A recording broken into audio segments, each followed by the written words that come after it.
Alors là, on va parler d'une des thématiques qui m'a le plus intrigué, que j'ai essayé le plus de fouiller, c'était la fatigue chronique. Alors c'est quelque chose qui m'a interpellé au départ très égoïstement parce que c'est quelque chose que que je ressentais personnellement, c'est-à-dire un facteur d'écrasement très très lourd.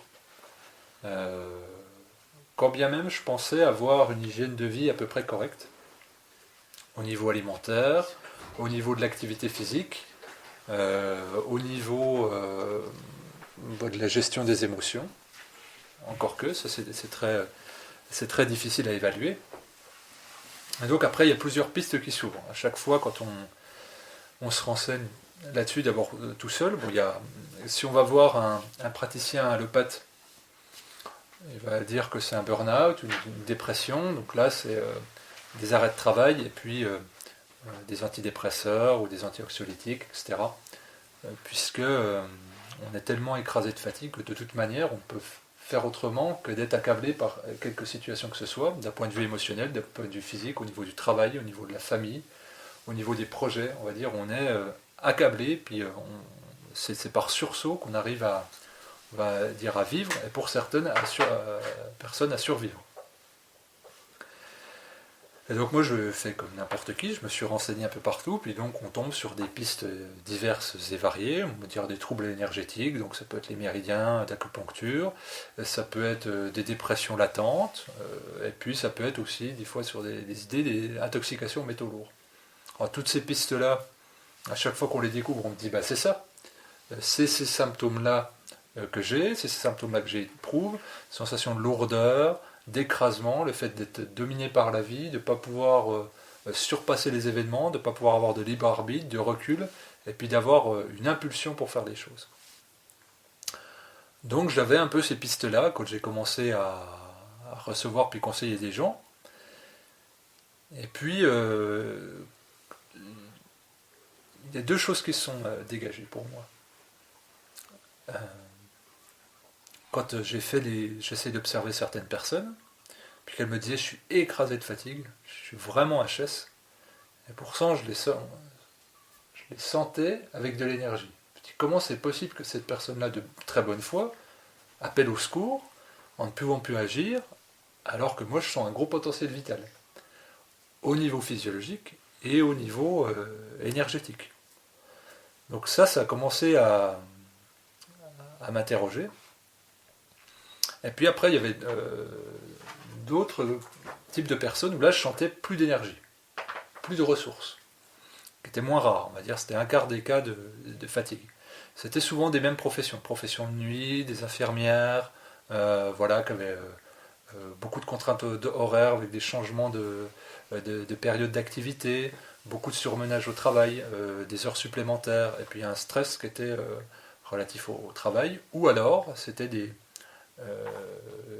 personnes, souvent des femmes, qui élevaient seuls leurs enfants et qui devaient être sur plusieurs fronts à la fois et qui étaient vraiment dans une dépense d'énergie folle.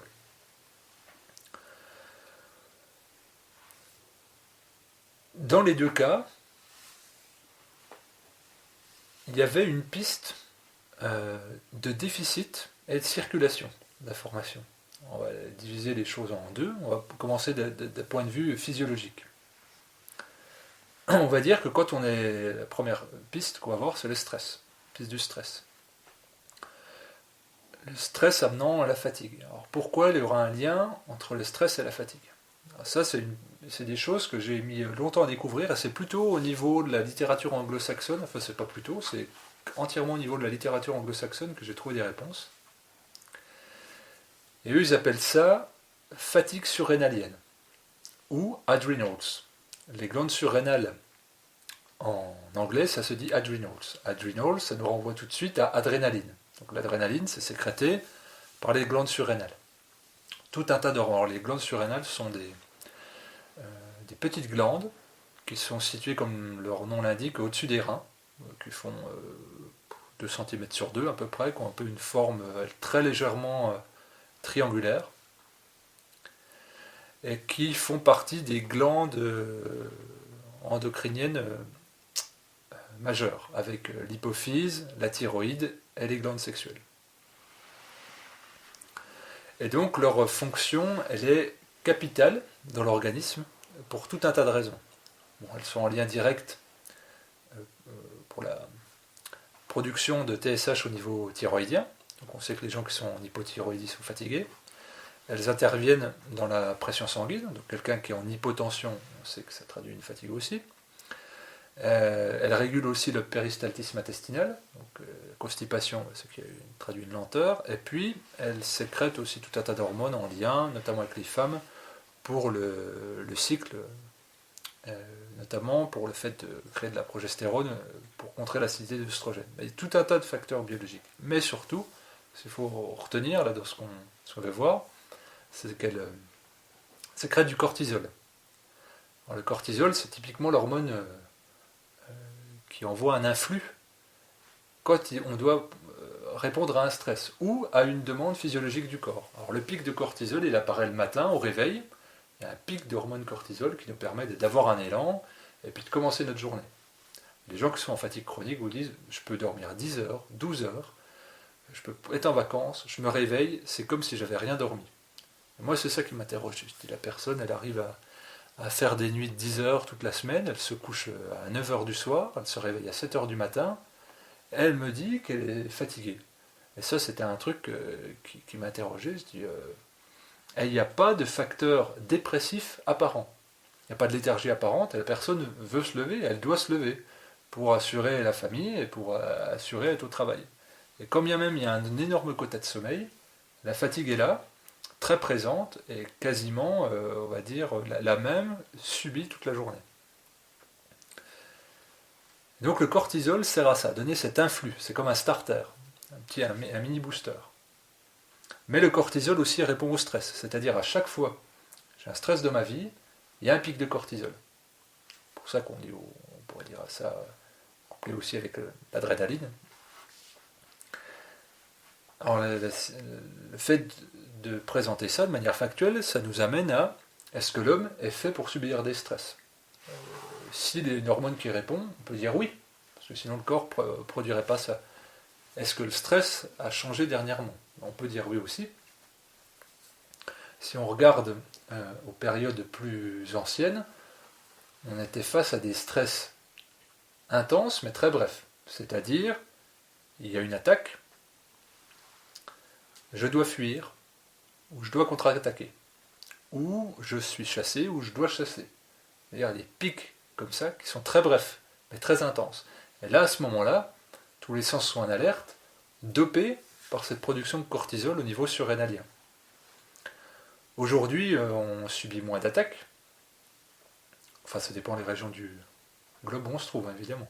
On subit moins d'attaques. On a moins ces pics-là, violents. Par contre, on n'est plus dans des phases aiguës de stress, mais on a des phases chroniques. Je me lève le matin, c'est vite, il faut que je prépare les enfants, il faut que je prépare le petit déjeuner, il faut que je m'assure qu'il n'y ait pas de bouchon sur la route, quelques minutes près, il ne faut pas que je rate mon métro, il ne faut pas que je rate mon train, il faut que j'arrive à l'heure pour ne pas me faire engueuler pour mon patron, il faut que j'ai suffisamment bien préparé ma réunion, il faut que je me sois habillé correctement, il faut que je gère aussi le stress imposé par mes collègues, je mange en vitesse, donc en général je mange mal, j'essaye de finir mon boulot le plus vite possible pour sortir dans les temps pour aller chercher les enfants à l'école, j'essaye de faire bonne figure pour pas m'engueuler avec le conjoint, et si je m'engueule avec le conjoint, ça fait encore un stress. Et j'essaye de passer la meilleure soirée possible pour essayer de gérer les enfants qui font du cirque, qui m'animent négativement, et puis si je regarde la télé, je vais voir des choses angoissantes ou stressantes. Donc ça, c'est pas un portrait noir, c'est ce qui pourrait se passer dans la vie lambda d'un individu. Encore que, il y a des choses pour équilibrer tout ça. Je vais rire avec les collègues, je vais rire avec mes enfants, puis je vais aller au sport. Mais le sport aussi, on sécrète, on va dire, des pics, parce qu'on est dans un suffixe sur un sport réflexe, on est dans des dépenses et dans des stress. Mais on est quand même beaucoup plus souvent sollicité nerveusement, négativement dans une journée que positivement. Donc ça, c'est le premier constat, c'est qu'on sécrète trop on demande trop aux glandes surrénales de sécréter du cortisol. Et donc, à trop les solliciter, comme toute fonction, si elle est sursollicitée, si on a une hyperactivité, elle va être en hypofonction au bout d'un moment. Donc ces coups de starter qu'on a le matin normalement, on les aura plus. Et donc là, c'est l'état de fatigue qu'on va subir. Mais on subira toujours la même dose de stress, avec encore moins de défense pour y répondre. Donc on sera encore plus acculé et encore plus stressé.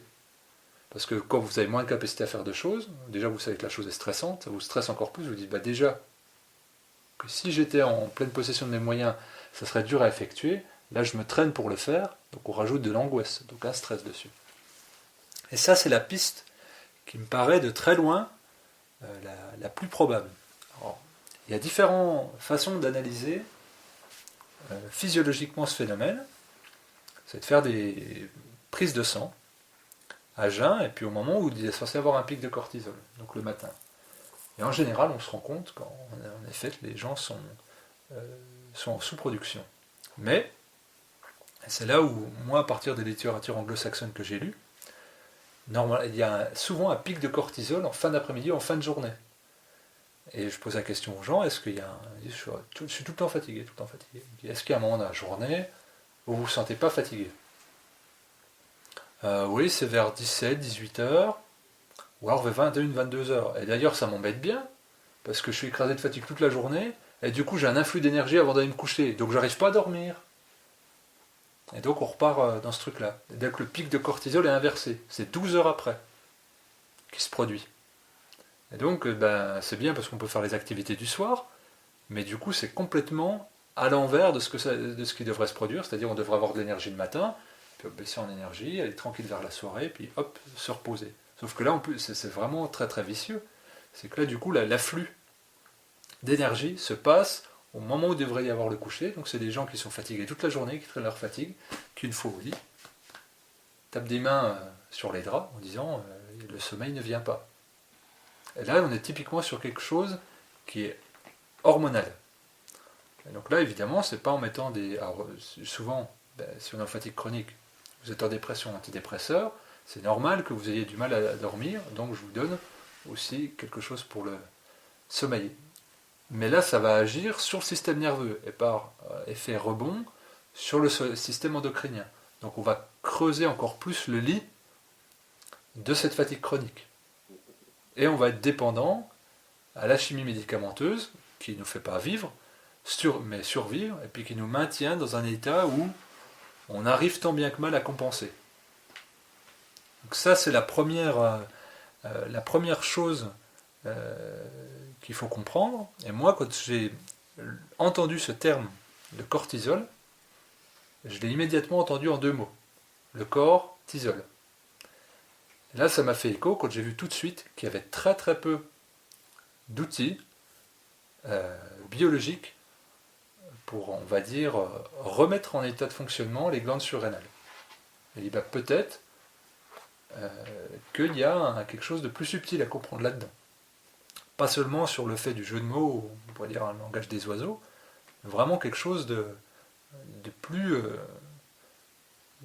fin.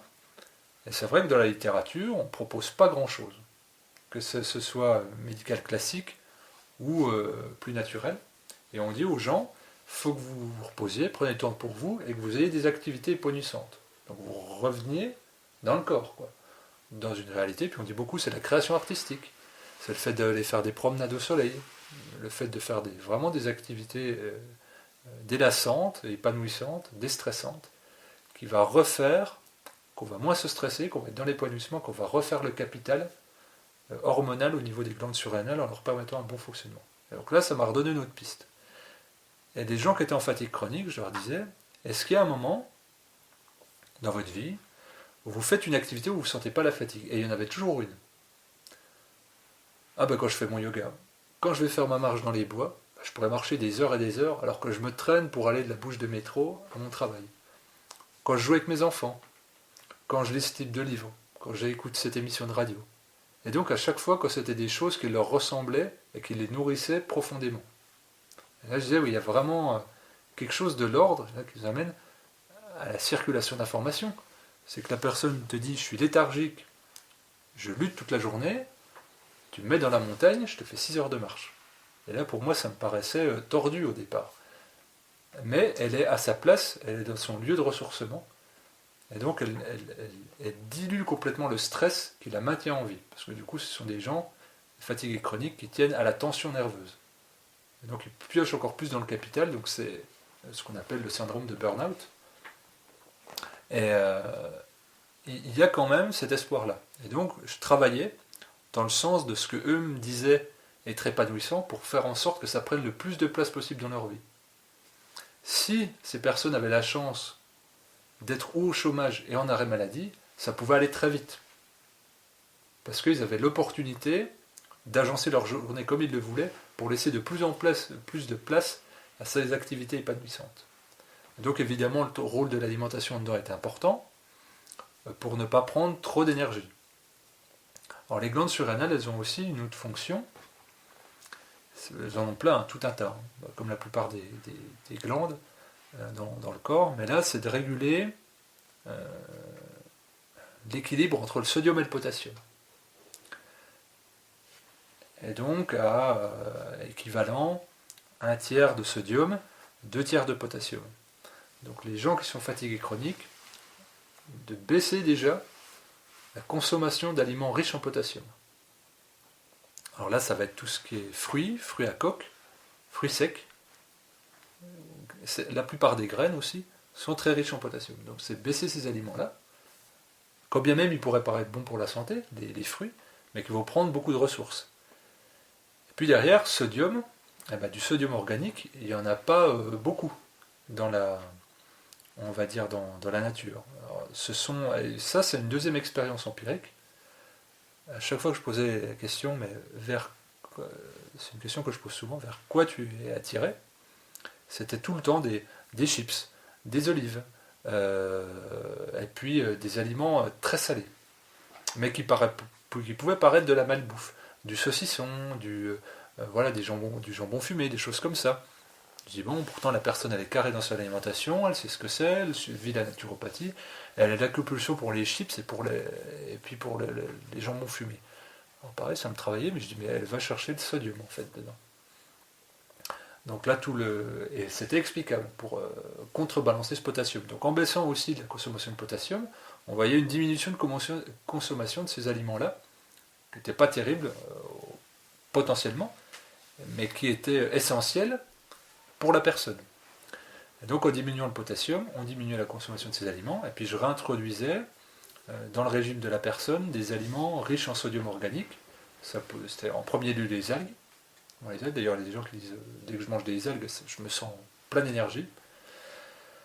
Les algues, en paillettes ou fraîches, des ampoules de l'eau de mer Quinton, ça on le sait, même les sportifs le savent, donc là pour tous les minéraux, puis surtout le sodium, et puis des aliments type céleri. Voilà, céleri branche notamment, puis la majorité des légumes verts. Ça c'était au niveau de l'alimentation, et pas au niveau de la complémentation. Moi je suis pas un fervent adepte des compléments alimentaires, loin de là, mais pour les gens qui sont en fatigue chronique et qui sont pris dans un engrenage, je suis très favorable. C'est surtout en Russie. On a analysé, on a fait beaucoup d'analyses sur les plantes adaptogènes. Les plantes adaptogènes, on trouve beaucoup du côté de la Sibérie. C'est l'éleutérocoque, qu'on appelle le ginseng sibérien. C'est une plante qui agit sur l'ensemble du système nerveux de manière physiologique et donc par effet sur le système nerveux, sur le système endocrinien. Donc si je dis ginseng sibérien, ça vous renvoie vers ginseng, donc là, qui est plutôt chinois. Il y en a aussi de ginseng rouge en Corée, une autre variété de ginseng cultivée artificiellement en Californie. Voilà, ces plantes sont des plantes racines. Il y en a tout un tas, hein. Vous avez la rhodiola aussi, qu'on peut trouver, c'est l'herboriste Astier en France qui en fait la promotion et qui en produit de très bonne qualité. Et puis aussi en France, on a le romarin, une fabuleuse plante adaptogène, en plus d'être un très bon diurétique du foie, donc elle a une belle polyvalence. Ce sont souvent des plantes qui luttent pour exister. Comme les gens en fatigue chronique en fait. Donc on prend la propriété de la plante souvent par ce qu'elle est, et donc là ça commence à être nouveau au niveau des recherches occidentales, mais au niveau eurasien, surtout en Russie, c'est beaucoup, on va dire, penché sur ces cas-là. Et on a vu ça dans les traditions ancestrales, quand il fallait résister au grand froid et faire des gros travaux, il y avait ces décoctions de plantes, ces infusions de plantes, qui étaient faites depuis on va dire, des millénaires. Et de la pharmacopée chinoise, le ginseng il est utilisé depuis des millénaires également, depuis 3-4 000 ans.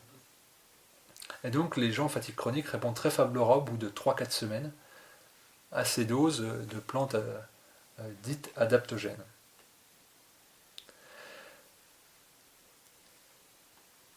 Mais pour moi, le travail principal pour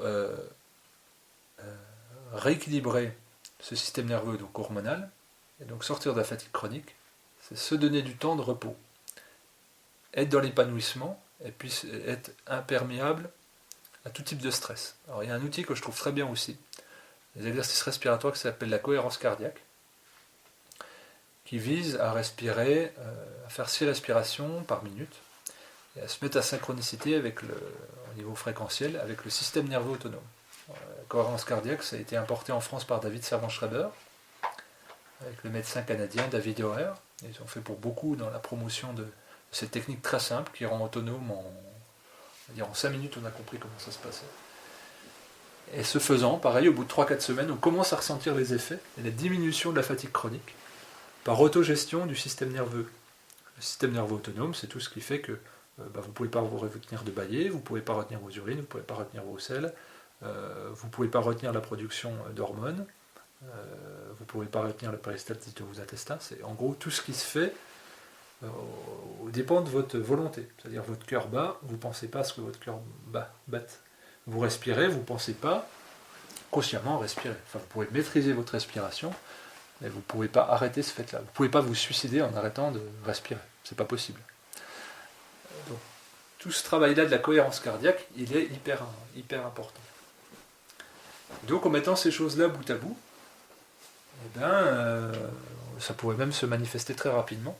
Vous voyez des gens qui étaient complètement léthargiques, écrasés de fatigue, dominés par la vie, puis sans voir beaucoup d'espoir, petit à petit, sortir de l'étau dans lequel ils s'étaient placés, et puis aller mieux. Donc,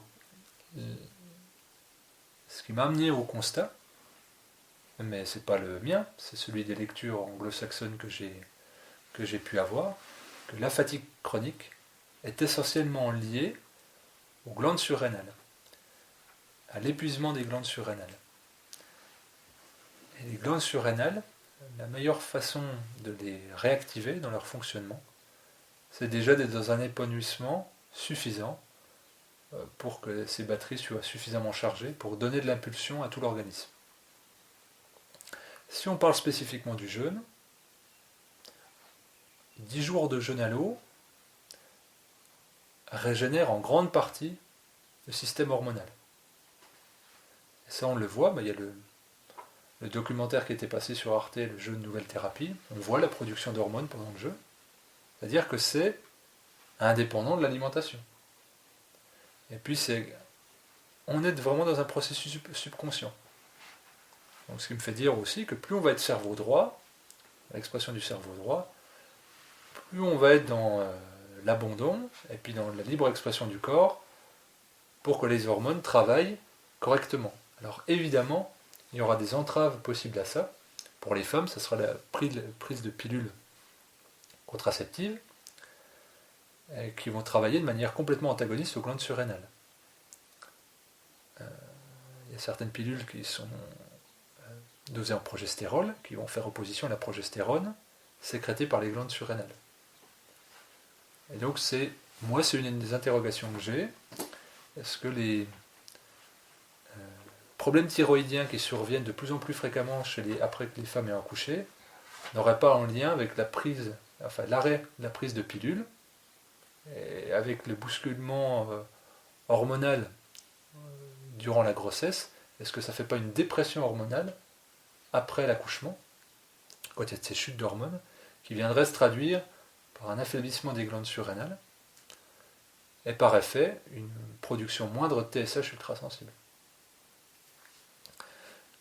qui se voit au niveau du dosage sanguin. Ça, c'est une des interrogations que j'ai, mais je pense que c'est une piste qui serait à explorer, parce que, on le voit, de plus en plus de femmes après l'accouchement sont vraiment dans des états de fatigue monstres, ont de la difficulté à s'occuper du petit, et voire même à allaiter.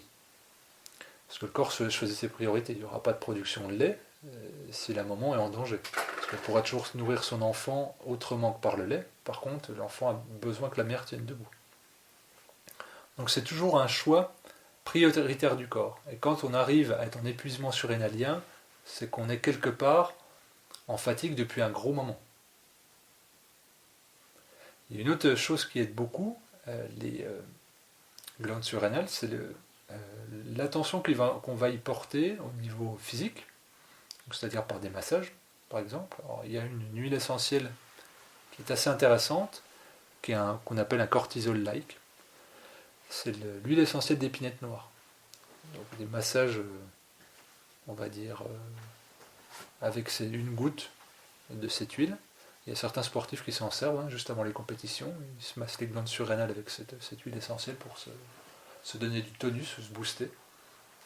On va le faire au quotidien. Alors c'est sûr que c'est une béquille artificielle, mais encore une fois, quand les gens sont en fatigue chronique, je ne suis pas contre la béquille parce que faut quelqu'un qui a 4 enfants à élever tout seul et puis qui doit faire face au boulot, et puis qui dit bah là mon patron me reprend à l'ordre, je préfère très très très très très largement une complémentation en huile essentielle et en plantes adaptogènes plutôt que